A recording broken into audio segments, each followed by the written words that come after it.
আজ একেবারে একটা নতুনভাবে তোমাদেরকে চিকেনের রেসিপি করে দেখাবো। আমিও এটা ভিডিওতে দেখেই শিখেছি। মানে ভাবলাম আমিও করতে পারি, রোজ তো একই রকমভাবে আর কি চিকেনের রেসিপি করে খাই, তো তার থেকে বরং একটু নতুন কিছু ট্রাই করাই যায়। ওই জন্য ভিডিওটা যখন দেখলাম তখন আমিও ঠিক করে ফেললাম যে আমিও করব। তাই জন্য আমিও চলে এলাম আজকে ভিডিওতে তোমাদের সাথে সেটা শেয়ার করতে। তো আমি তো খেয়ে দেখেছি চিকেনের রেসিপিটা কিন্তু সত্যিই ভালো হয়, অন্যান্য মানে রেগুলার চিকেন যেভাবে করো তার থেকে কিন্তু ভালোই হয়। তো দেখো এখানে তার জন্য প্রথমে যা যা লাগে চিকেনের জন্য সেগুলো আমি আগে কেটে নিয়েছি। আর চিকেনটা আগেই ভালো করে পরিষ্কার করে ধুয়ে রেখেছি, তারপরে আলুগুলোকে ভেজে মানে আর কি তুলে রাখবো। আর এদিকে নতুন প্রসেস বলতে এটাই নতুন প্রসেস যেটা আমি তোমাদের সাথে এখন দেখাচ্ছি।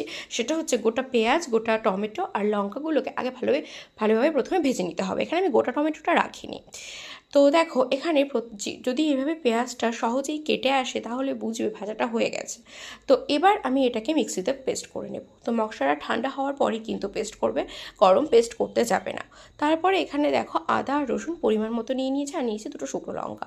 তো ঝাল যে যেমন খাবে সেই হিসেবে তোমরা করবে। তো আমার এখানে পেস্ট করা তো কমপ্লিট। এবার আমি মাংসটা তো আগেই ধুয়ে রেখেছিলাম, এবার চলো মাংসটা ম্যারিনেট করে ফেলি। তো এর মধ্যে পেস্ট করে রাখা মশলাটা আর 2 চামচ মতো টক দই আর ওই পরিমাণ মতো লবণ মানে আর কি নুন দিয়ে দিয়েছি, আর দিয়েছি এখানে জিরের পাউডার 1 চামচ, একটা ভরা চামচ কিন্তু দিয়েছি। তোমরা এখানে চাইলে কাঁচা জিরেও কিন্তু পেস্ট করে নিতে পারো, তো আমার কাছে অত টাইম ছিল না বলে আমি গুঁড়ো মশলা ইউজ করেছি। তো এখানে দেখো তারপরে দিয়ে দিয়েছি আমি কাশ্মীরি লাল লঙ্কার গুঁড়ো, আর দিয়েছি চিকেন কারি মশলা।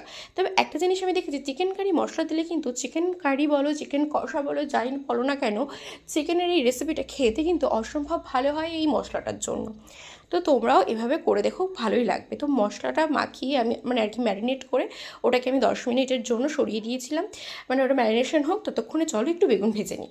যেহেতু রোজকার রান্না করি শুধুমাত্র চিকেন কষা দিয়ে তো আর হবে না, তাই জন্য একটু আর একটা কিছু ভাজাভুজি করতেই হবে, তাই জন্য বেগুনটা আমি এখানে চলো ভেজে নিই। প্রথমে বেগুনটাকে কেটে ভালো করে নুন হলুদ চিনি মাখিয়ে বেগুনটা ভাজা বসিয়ে দিয়েছি। ওদিকে তেলটা গরম করতে দিয়েছি, তেলটা গরম করে তেলের মধ্যে দিয়ে দিয়েছি জিরে ফোড়ন দিয়ে দিয়েছি একটা তেজপাতা ফোড়ন।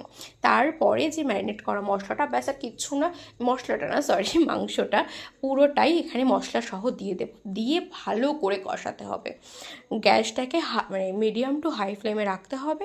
রেখে এখানে শুধুমাত্র একটু হলুদ অ্যাড করবে, যেহেতু ম্যারিনেশনের সময় আমি কোনো হলুদ দিইনি আগে থেকে, তাই জন্য মশলাটা কষানোর সময় একটু হলুদ দিয়ে দিতে হবে পরিমাণ মতো।